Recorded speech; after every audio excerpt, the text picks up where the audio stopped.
Good morning, students. Today we will study the fourth topic of different approaches and methods of teaching English, and that is translation cum grammar method. In the previous video, you have studied about direct method.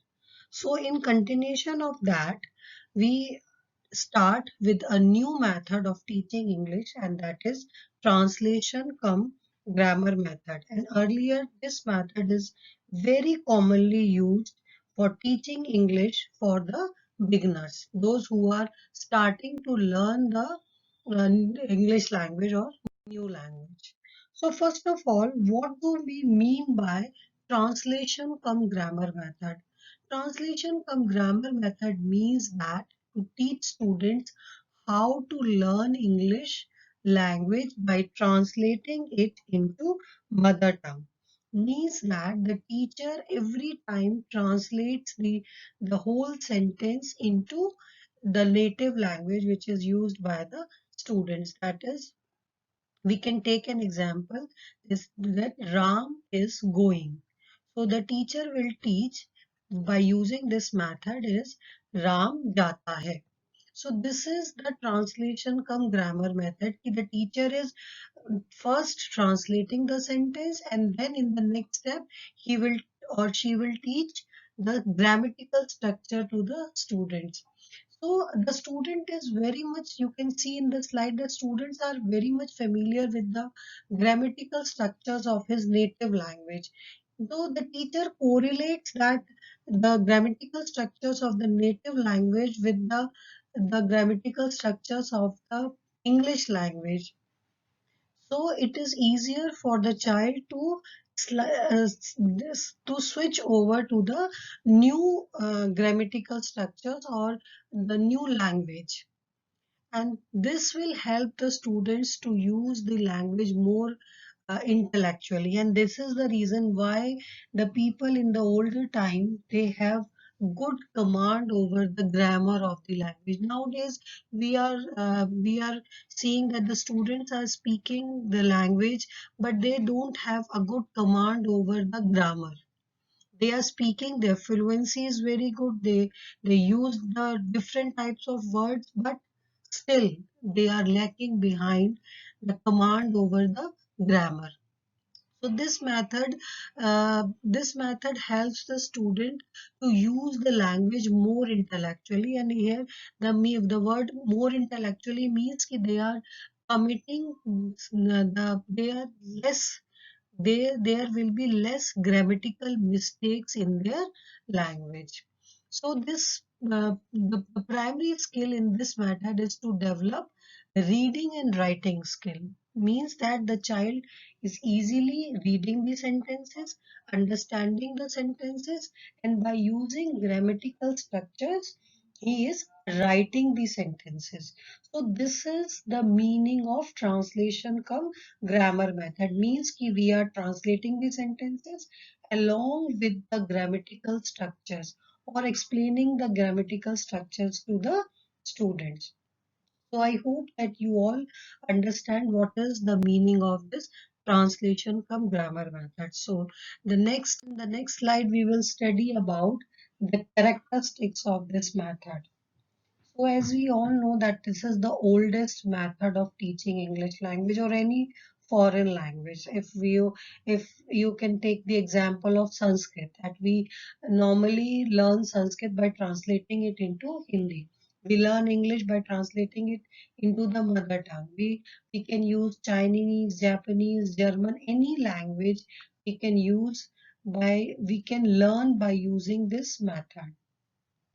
Or this kind of methods are more commonly used in the rural areas where the students are not familiar with the language. They are not at all using the language at home or in the school. So this method really helps them to understand the vocabulary of the language, to understand the grammatical structures of the language, and this method really helps them to construct sentences. So The next characteristic can make you more clear that English language can be learned easily with the help of native language. So this method tells us that if we are using the native language with the student, then he can easily learn the language. So what is the procedure of this language? The student first reads the sentence in English and then translate into Hindi or vice versa. Here I am taking mother tongue as Hindi. So either the teacher give the sentence in Hindi like Ram jata hai, Ram is going. So and vice versa. We will give Hindi first and then the student translate, or we will give English first and then the students will translate.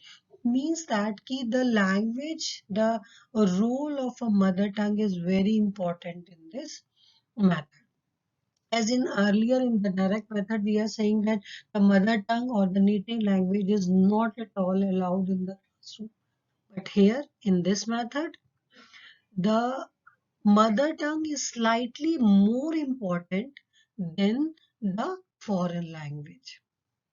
So first, the student must have the command over the native language. Then only he can easily convert the English sentences into mother tongue.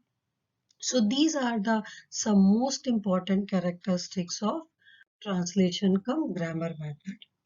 So there are some merits also of this method, that mother tongue is used in the classroom. It is making the students more comfortable if we are using the mother tongue in the class. Memorization of rules is used. Yes, we can say that like the we learn the formulas in science or maths. In the similar way, the teacher make the students to memorize the grammatical structures of English language. Like we can take an example. The sentence can be made when there is a subject plus a helping verb, then we have main verb, then object. So these type of formulas are created to make the student memorize them and use them while writing the sentences. Understanding of words and word phrases become better and quicker. The student will start with small sentences or word phrases and then start making simple sentence, then and then the complex sentences in English language. So step by step, the students are progressing in the field of learning the language. So memory has the strongest role or the main role in this method. You have to memorize each and every structure and you have to identify where and when these structures are to be used. And this is the reason that in this, by using this method, the students make less grammatical mistakes.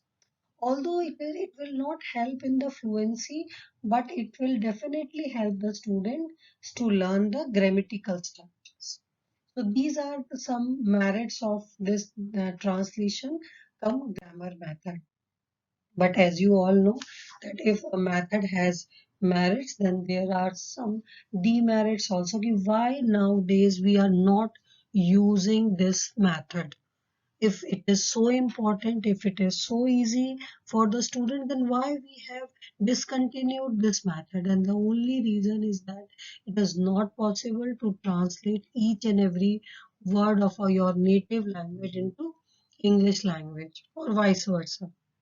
It becomes sometimes it become very confusing also for the students. Like in Hindi language we have so many relations, but in English we always write for everyone uncle and aunt.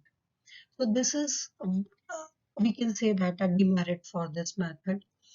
A translation always hinders the fluency in speaking English. It means that when you are speaking in English but thinking in first the sentence came to your mind in Hindi, then you translate it and then you speak. So automatically it will take time. If we take an example of our native language, we don't think in other language. We simply speak because we have lot of vocabulary in our mind and we construct a sentence and speak. But in English language, because we are not a regular user of this language, we first imagine the sentence into native language, then translate it, and then speak. So this method, by using this method, the child cannot get fluency in speaking English. It normally prevents the student from speaking English. So what the student is doing? Student is reading, student is writing, but student is not reading. Students get no opportunity to participate in discussion. So what we are doing? We are doing just a written work. That's all. Nothing, because language is the mode of communication. It should be used continuously. And what we are doing in this method, we are simply making the students to write the sentence either in a native language or in English language. So the student is reading the language, the student is understanding that, but he is not able to participate in discussion, he is not able to communicate fluently with others. So this is the most important demerit, and this is the only reason why this method is discontinued in modern era of teaching English. So this is all about translation come grammar method, and these are some important question as usual, which normally you have in your exams in different forms, in multiple choice or in small short answer type questions. So I hope that by understanding the previous slides, you are able to give answers to these questions. And as earlier, as a part of the assignment, you have to give answers to all these questions, prepare your notes, and prepare them according to your examinations. So this is all about the today's lecture, and in the next lecture, we will study about the bilingual method of teaching. Thank you so much.